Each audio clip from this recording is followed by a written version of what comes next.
guys, it's Jessica from Peace Love Books, and today I'm here with a recommendation video for you. I was between two topics, but my channel members voted on fall romance recommendations.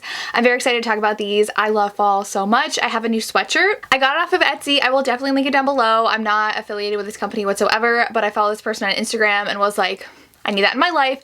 Even though it's white, I'm a very, very messy person. I get it from my father. I cannot eat a meal without spilling something somewhere, either on the placemat or on myself. I tried to avoid white at all costs, but I had to have this. So it's super cute. It has a pumpkin and it says, I'm pretty sure it says, I like my books and my pumpkin with spice, right? Yes. I like my books and my pumpkin with spice. I don't drink coffee either, but I do like pumpkin flavored hot chocolate. So, and I love pumpkin flavored everything. So I had to get this. They also have a super cute shirt that says ghosting you for romance books or romance novels. And that comes in pink as a t-shirt. So I have it in my cart on Etsy. So I might buy it. It is free shipping too right now. So I love supporting small businesses. I love supporting Etsy shops, so check out.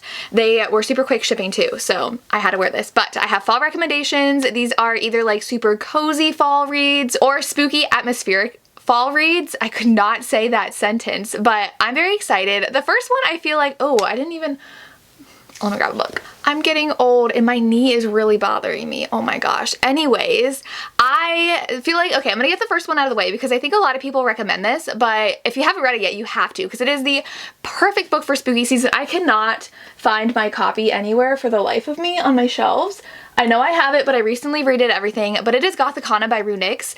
I read this with Lacey for a Ravished by Romance book club last year and it was so good. There was a lot of stuff that was not wrapped up, so it kind of felt spookier because you're like, oh, what was that? It takes place at this boarding school and the heroine I think she had fallen behind. It's either boarding school or college, but she was like a little bit behind in school because she was living with her mom and her mom, I think, had multiple personalities or something, and she had like a lot of repercussions of like living very secluded with a mother who was mentally unstable, and so now she's at the school and she falls for a teacher, but the last person that had like allegedly been with that teacher was a student and had died by suicide by like jumping off of this like clock tower thing or like a roof, and it was just like very spooky. Lots of secrets were happening at the school. It was so atmospheric. Like you feel like you were in spooky season reading this book, and it's a definitely forbidden romance, and there were some spooky things happening in the woods at this school, and the author is releasing a new book, I believe at the end of September, if not October, of like a prequel for this book, so I'm very, very excited. It's kind of historical. I think Nix writes very spooky vibes, so if you have not picked this book up yet, please do. I feel like I'll alternate between like spooky and sweet. So the next one is a small town romance series that I really enjoyed, and that is the Thecker Brothers series by Candy Steiner. I feel like people are picking up Candy and loving her, which makes me really excited, but not a lot of people talk about her Thecker Brothers series. It is about a group of brothers who all work for this distillery that their father owned. There's this whole mystery, unless it was a fire. I read this back when they came out, but there was this whole mystery about how their dad died and they have a rival family. One of the books I know is definitely with the rival family, so like the heroine is from the other family and the hero is from the Becker family, but the first one is age gap. She is engaged to someone else, and I don't remember what number book this is, but oh, this one I guess is the one between the rival families because it says that the Beckers and the Scooters are the Montagues and Capulets of Stratford, Tennessee, but one of them, I believe he's also a football coach, so they're very small town, very sweet romances. I love Candy Steiner, and this series was really fun when she was writing it, and I definitely think it's a part of her backlist that a lot more people should be checking out. So if you want a really sweet small town romance for the fall vibes, like think Gilmore Girls, read this series. Okay, so the next one is one that I definitely have fallen behind on. If you were following me 2019, I became obsessed with the Black Dagger Brotherhood series. This series I actually caught up on, and now of course I have fallen behind again because I have not caught up on the new releases, but these are vampires. My sister and I have restarted watching Vampire Diaries, and I'm all in my vampire feels right now, and I'm really excited about Vampire Academy, so I just want all the vampire stories, and I'm definitely itching to pick the series back up, but nothing can compare to the first like 10 books of the series. They are so special to me, and I feel like I need to reread them now because books 3 and 4 are my absolute favorites, and then book like 9 or 10, I just love these characters. They're vampires, and in this one, Beth is also a vampire, and so the hero knew Beth's father and is like gonna help her transition, but she doesn't even know like vampires exist, and so it's really fun. This is Rat's book, and he is like the leader of the vampires, and then we get a lot of them. Zetas is book 3, and he is so damaged, and I know that was Jara Ward's hardest book that she had to write, and it was amazing. He was like captured and tortured for a long time, and so he did get out, and he's very scarred. Book 4 is Butch's book, and he is a human, and he's my favorite. And then Manny is my other favorite, who's a doctor who is also human, but it's always a pairing between vampires. So like one of the characters, I believe, is always a vampire, whether they're with another human, another vampire, or like another being. But so amazing. Like they're old, the covers look old. Like did this come out early 2000s?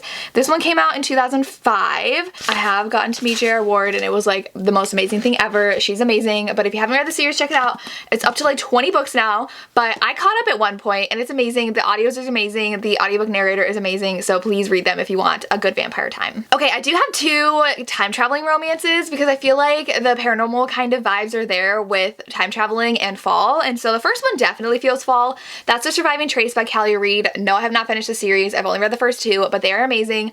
Our heroine is engaged to someone, but she dreams of someone very vividly, and the next day in her antique shop, she sees a photo of the man she dreamed of, which is odd because it's not the other way around. She's like, how did I know this man? So then she ends up time traveling back to that time and wakes up as his wife or his betrothed. I think they might be married already. Either way, like she's supposed to be with this guy, and he hates her guts as the person she is supposed to be back then. So she like takes this woman's place, and she looks exactly like her, but she's like, I don't know what this is. Like, I don't belong here.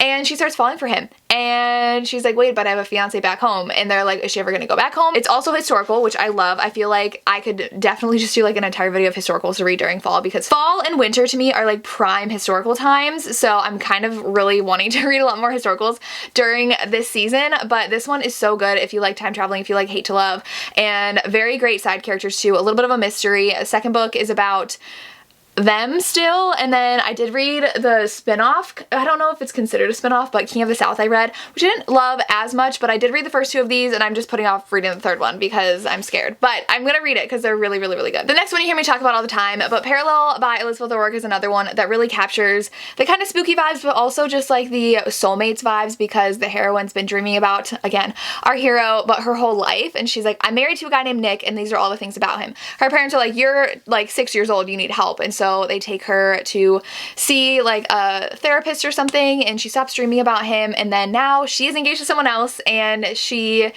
meets Nick in real life and then uncovers why she is dreaming about him. This one definitely ends in a cliffhanger. Have I read the second book? Do you expect me to have read the second book? Not yet, but I really want to. But this is so good. I love that, just like that all-consuming romance that you have for someone, because you feel deep down that you're soulmates, but like you don't know how to make it work.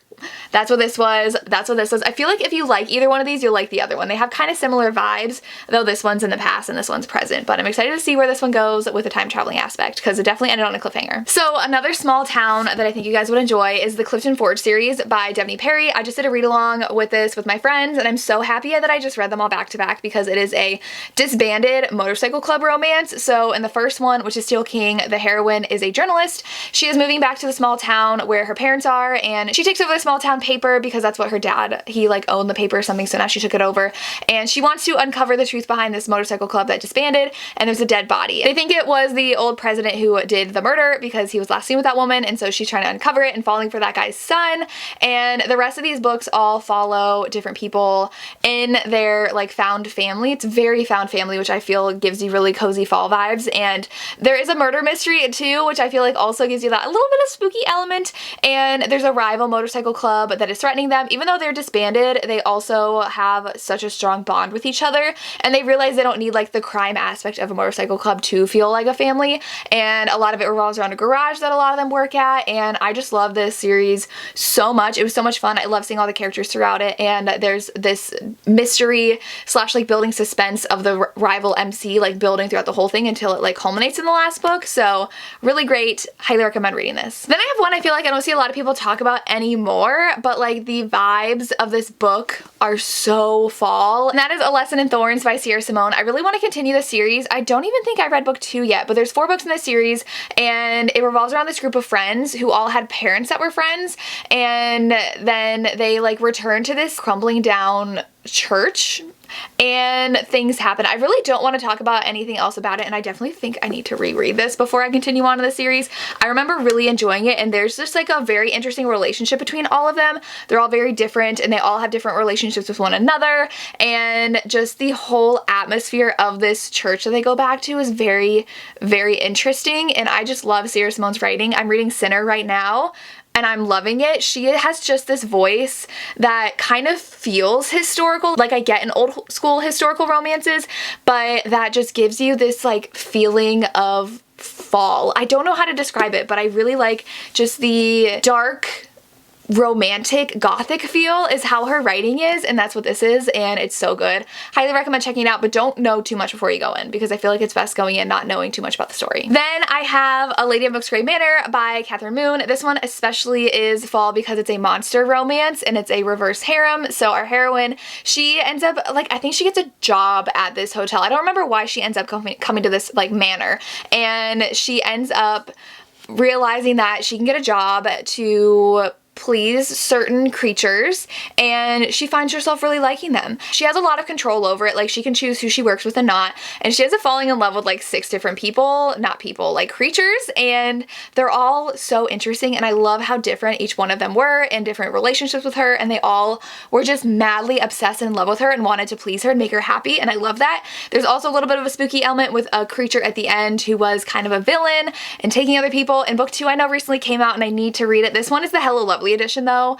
It is stunning. I'm obsessed, and I really love this one. Just like the whole atmosphere of different creatures, and they go to this carnival circus thing too. That was really cool, and I just really love everything about this. So the last one I have is one I haven't talked about in such a long time, and that's Rewrite the Stars by Charlie Rose. This one, it takes place at a traveling circus, and so our heroine has always been like the good girl, and then one night she breaks the rules and her life drastically changes. She decides to run away to join the circus, and in the circus are these brothers, and the brothers are cursed though, so if they fall in love they will die, and so they definitely push a lot of people away. I mean, they're not opposed to like hooking up with people, but they will protect their hearts no matter what because of this curse. They've seen it happen over and over again, and so what happens is the heroine starts falling for one of the guys, and I believe they have like a motorcycle act where they like ride their bikes around, and it's really cool, and I love how she runs away to the circus, and it just feels fall to me when I think about the story, and especially like with a curse going on. It has a little bit of a paranormal aspect, not really, but like they all believe that they're cursed, and I really liked the heroine's relationship with the hero and how all the brothers react, and it's been years since I've read this book, but I definitely would love to reread it. I used to love Charlie Rose, and I think this one is perfect to pick up for the fall season. And those are my romance recommendations that you should pick up this fall. Let me know if you read any of these or what you would recommend to pick up this fall. I would love some recommendations, and that's all I have. As always, thank you so much for watching, and have a good day. Bye.